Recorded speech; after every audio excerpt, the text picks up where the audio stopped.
srečni vsak dan. Barbara, ti si na vrsti.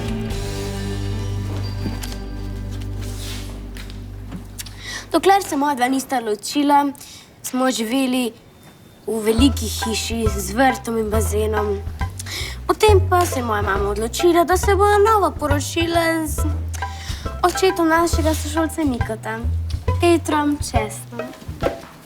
Nič mi nisi povedala. Kjeri modeli? Ne moreš verjeti. Tišina.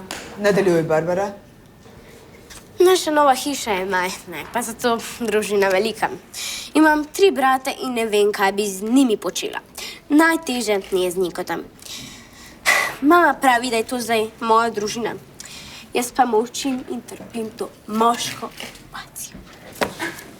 Hvala, Barbara. Hvala.